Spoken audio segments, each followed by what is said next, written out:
Assalomu alaykum, hurmatli kanalimiz obunachilari. Navbatdagi video darsimizda 15 va 16 mart kuni biologiya milliy sertifikat imtihonida tushgan 41, 42 va 43 savollar tahlilini ko'rib chiqamiz. Bu savollar yechimini o'zi imtihon kuni o'zida yo'q, Telegram kanalimda yechimlarni tashlagan edim. Faqat Telegram kanalimdagi o'sha kanalimiz obunachilari buni video dars qilishimni so'raganliklari sababli o'sha video dars qilyapman va o'ylaymanki keyingi milliy sertifikat imtihonlarida sizlarga foydasi tegadi. Demak, savollar darajasiga keladigan bo'lsak, savollar juda yaxshi tuzilgan. Oldingi milliy sertifikat imtihonlariga nisbatan savollar juda yaxshi tuzilgan. O'ylaymanki ko'pchilik abituriyentlar savollarni yaxshi ishlab chiqqan va nasib bo'lsa sertifikat darajasi yaxshi chiqadi. Xo'p, demak, savol tahlilini ko'radigan bo'lsak, birinchi 16 mart kuni ikkinchi smenada tushgan 41 savolni tahlilini ko'rib chiqamiz. Xo'p, Norka haqida savol tushgan ekan, savolni o'zini o'qiyman. Norkada yung rangining ishlanishi ikki juft polimergenlar ta'sirida yuzaga chiqadi. Dominant A1 va dominant A2 genlari yung rangining qo'ng'ir bo'lishini ta'minlaydi. Yung rangining qo'ng'ir bo'lishiga esa ushbu ikki juft genlardan biri bo'lsa ham qo'ng'ir bo'ladi. Demak, bilamizki, polimer irsilanish ikki xil bo'ladi: kumulyativ va nokumulyativ. Kumulyativda dominant genlar soniga bog'liq, nokumulyativ esa dominant genlar soniga bog'liq emas. Shundan kelib chiqib biz buni bilishimiz mumkin. Bu yerda bitta dominant gen bo'lsa ham yung rangi qo'ng'ir bo'ladi deyilyapti. Demak, bu dominant genlar soniga bog'liq emas, bu nokumulyativ polimer bo'lgan. Xo'p, ikkinchi juft barcha genlar agar resessiv holatda bo'lsa, yung rangi kumushsimon bo'ladi deyilyapti. Xo'p, yung rangining uzunlikka javob beradigan uch juft polimer genlarga bog'liq holda yuzaga chiqadi. Bu ikkinchi juft gen. Bu qo'ng'ir yungli uzunligi 32 mm genotipli urg'ochi norka bilan qo'ng'ir yungli uzunligi 28 mm genotipli bo'lgan erkak norka chatishtirilganda jami 320 ta avlod olingan. Shulardan 6.5% kumushsimon yungli avlod olingan bo'lsa, quyidagilar aniqlangan. Demak, 41 savol yechimini ko'rib chiqamiz. Demak, 41 savol. Xo'p, birinchi belgilar va ularni boshqaruvchi genlar otilmani genotipni yozib olamiz. Xo'p, birinchi juft belgi bizda yung rangining irsilanishi. Demak, yung rangi demak dominant gen bo'lsa, yung rangi demak qo'ng'ir bo'lar ekan. Xo'p, dominant genlar soniga bog'liq emas, chunki masalan shartda aytilyapti, agar bir juft dominant gen bo'lsa ham, bitta dominant gen bo'lsa ham yung rangi qo'ng'ir bo'ladi deyilishini biz bilishimiz mumkin. Demak, bu polimeriya non-kumulyativga kiradi. Non-kumulyativ polimeriya. Xo'p, barcha genlar resessiv holatda bo'lganda yung rangi kumushsimon bo'lar ekan.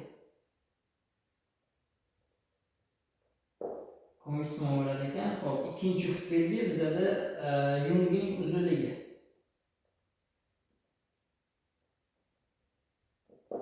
Yung uzunligi. Xo'p, bizda ota-onani genotipini beryapti yung uzunligi bo'yicha. Bunda har bir genni biz topib olishimiz kerak. Qanchadan ekanligini, demak bu 32 mm ekan. Bu demak urg'ochi norka. Hop, erkak norkada esa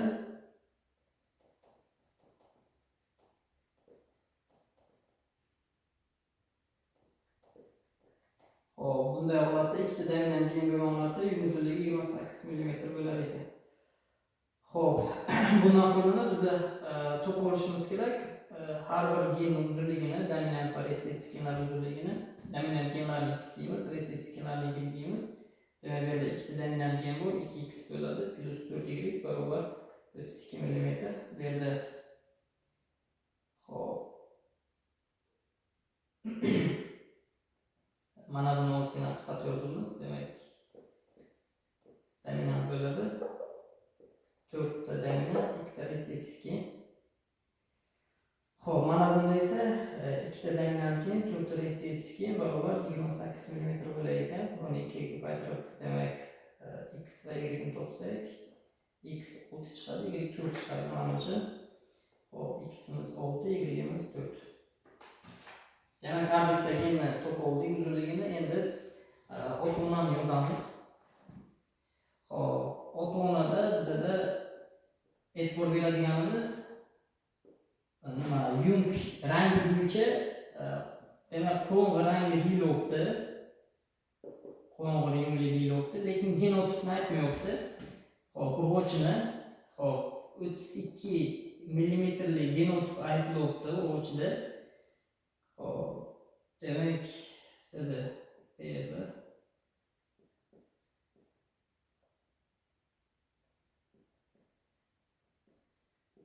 Demak, urg'och noka. Hop, erkak noka ham qo'ng'i rangli. Bu ham genotipi noma'lum. Hop, lekin yung uzunligi bo'yicha genotip aniq. Hop, 28 millimetrli. Bir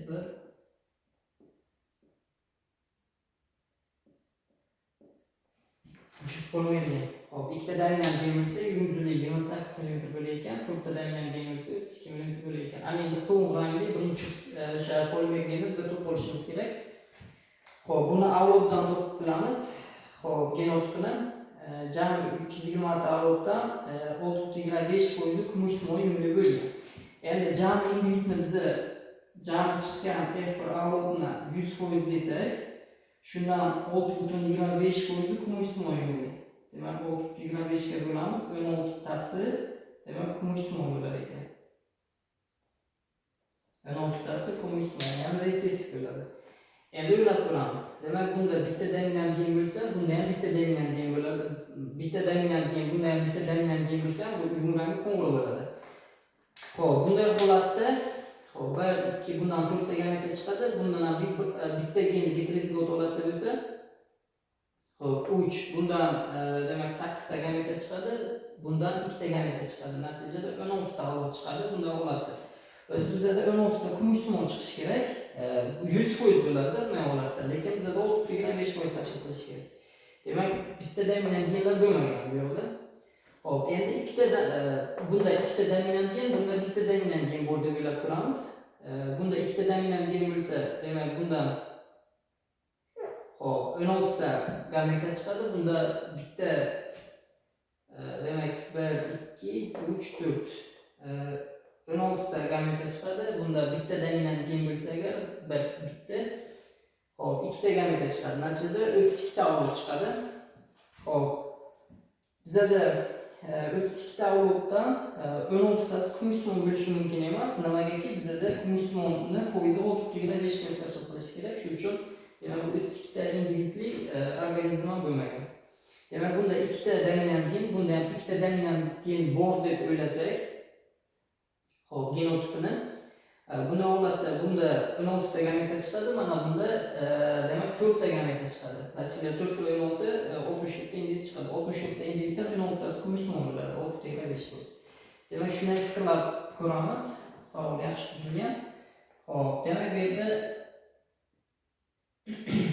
ikkita dominant gen bo'lgan, ya'ni heterozigot holatda.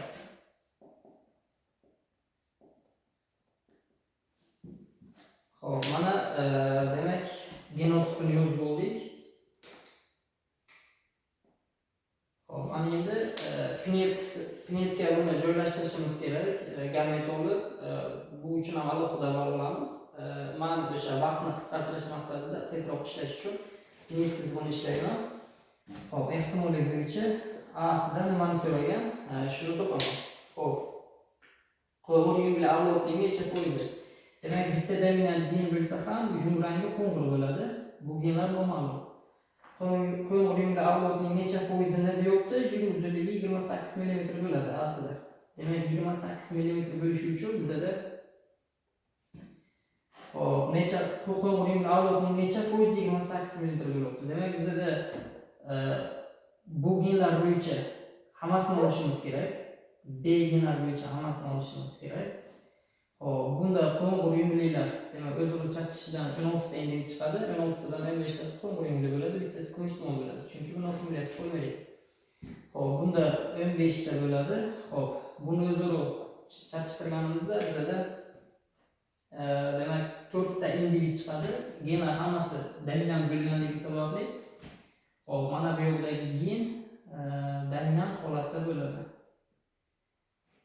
Hop, bunda 4 ta bo'ladi. Hammasini olishimiz kerak. Belgilar bo'yicha jami 60 ta bo'ladi. 60 ta demak qo'ng'ir bo'ladi. Shu 60 ta qo'ng'irdan endi nechtasi yung uzunligi 28 mm dan turib chiqamiz. Hop, qo'ng'ir yungligini olamiz. Hop, 28 mm bo'lishi uchun dominant genlar demak bizda nechta bo'lishi kerak? 2 ta bo'lishi kerak dominant gen. Dominant genlik 2 ta, demak bitta bu. Demak 15 ta bo'ladi. 28 mm. Endi necha foiz deyilibdi bizda? Hop, 60 tasi 100%, 15 tasi qancha deb topamiz? Demak bu 25% bo'ladi. Demak asli javobi 25% chiqadi. Hop, B-sini topamiz. Hop, kumushsimon yungli avlodning nechtasi yung uzunligi 28 mm bo'ladi deyilibdi. Demak kumushsimon chiqishi uchun barchasi retsessiv bo'lishi kerak genlar. Barchasi retsessiv bo'lishi kerak va yung uzunligi 28 mm bo'ladi deyilibdi bizda. Hop, demak kumushsimon yungli avlodning nechtasi deyilganligi uchun belgilarni ham hammasini olishim kerak. Hop, bundan bitta bo'ladi. Hop, dominant belgilar bo'yicha bizda 28 mm lar. Hop, ikkita dominant gen bo'lsa 28 mm bo'ladi, bitta bo'ladi bundan ham. Hop, demak bunda jami bitta bo'ladi. Nima? Belgilar bo'yicha hammasini olishim kerak aytganimda. Belgilar bo'yicha hammasini olishim kerak. Bunda 4 ta bo'ladi, barobar, demak 4 ta bo'ladi. 4 tasi kumushsimon bo'ladi, pinetda 64 tadan. Hop, ana endi shu kumushsimonlarning qanchasi deyilibdi bizda? Uzunligi 28 mm bo'ladi. Demak ikkita dominant belgi bo'lishi kerak. Bunday holatda demak bundan bitta bo'ladi, ikkita dominant belgidan bitta bo'ladi. Demak bundan bitta bo'ladi. Hop, ana endi hop, bizda 320 ta avlod chiqqan jami 320 ta avlodni hop 320 tani 100% deb 4 tasini topib olsak ham bo'ladi. Hop, demak 4 tasini topib oladigan bo'lsak, hop, osonroq ishlashimiz uchun undan ko'ra biz 1 ni 4 ga bo'lamiz. Hop, 1 ni 4 ga bo'lamiz. 0.25 buni 320 ga ko'paytiramiz. Barobar son kelib chiqadi. Demak 5 ta. Demak shunday qilib topsak bo'ladi. Hop. Demak 4 tadan bittasi kumushsimon. Demak 320 ni o'zi bittasini topsak, menimcha 320 taqsim 64 barobar 5 chiqadi. Bittasi 5 bo'ladi. Bizda bunga yaxshi tushunmasangizlar 5 ni 4 ga ko'paytiramiz. Demak 20 tasi 4 bo'ladi. Hop, bittasi 5 bo'ladi. Demak bittasi qancha deb topsak 5 chiqadi. Demak bunday qilib ishlasak ham bo'ladi. Hop, demak B-sini javobi 5 bo'ladi. Hop, C-da nimani so'ragan bizda? Kalkulyator ishlash bunday albatta osonroq bo'ladi, faqat yaxshi tushunib olishimiz kerak, xato qilmasligimiz kerak. Hop, kumushsimon avlodning necha foizi yung uzunligi 30 mm da bo'ladi deyilibdi. Yana retsessiv genlar kumushsimon avlodlarni topishib chiqishimiz kerak. Bundan bitta, bundan 4 ta. Demak, jami 4 ta kumushsimon. Endi yung uzunligi bizda 30 mm, 30 bo'lishi uchun demak 3 ta dominant gen bo'lishi kerak. Demak, bundan bitta, hop 3 ta dominant genlar 2 ta bor, demak 2 bo'ladi. Xo'p, necha foiz deganim uchun, xo'p, 2 taqsim 4 barobar 100 ga ko'paytiramiz, 50% bo'ladi. Demak, javob 50% chiqadi. C-sida. Xo'p, demak bu o'sha 16-mart 2-smenat tushgan yozma qismidagi 41-savol, noto'g'ri savol yechimi edi. Xo'p, qanaqadir savollaringiz bo'lsa, bemalol Telegram va YouTube kanalimga a'zo bo'lib, savollaringizni berishingiz mumkin. Vaqt to'p harakat qilaman javob berishga. O'ylaymanki, savol tushunarli bo'ldi. Pinet qilib o'tirmadim. Ehtimolli bo'yicha oson yechim qildim. Shunday qilib ishlasak, imtihonlarda albatta vaqtni qisqartiramiz va tezroq ishlaymiz savollarni va 100% ishlab chiqishga ulguramiz savollarni. Xo'p, demak ko'p takliflar va talab istaklar bo'lganligi sababli o'zim onlayn kurs ochishga qaror qildim. 24-martgacha qabul e'lon qilganman. 24-martdan boshlab demak rasman onlayn darslar boshlanadi. Shungacha Telegram profilimga murojaat qilsangiz, sizni o'sha yopiq kanalimga qo'shaman. Albatta shartlari bor, shartini tashlab beraman. Sizga ma'qul kelsa, Telegram kanalimga a'zo bo'lib, o'sha shartlar bilan tanishib chiqib, bemalol onlayn darsimga qo'shilsangiz bo'ladi. Sizlarga ham oson yechim qilish usullarini o'rgataman.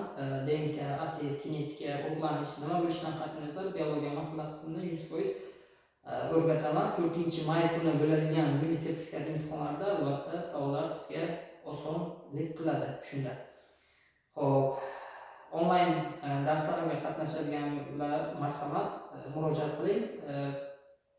24-martdan boshlab to 4-maygacha darslarimiz davom etadi. Shu vaqt ichida biologiya masala qismini hamma qismlarini, murakkab masalalarni oson yechim qilish usullarini o'rgataman. Xo'p, sizlar bilan Avicenna Education o'quv markazi asoschisi Qulondiq Qamariyev bo'ldi. Doktor Avicenna, e'tiborlaringiz uchun rahmat. Qanaqadir savollaringiz bo'lsa, bemalol Telegram va YouTube kanalimga a'zo bo'lib berishingiz mumkin.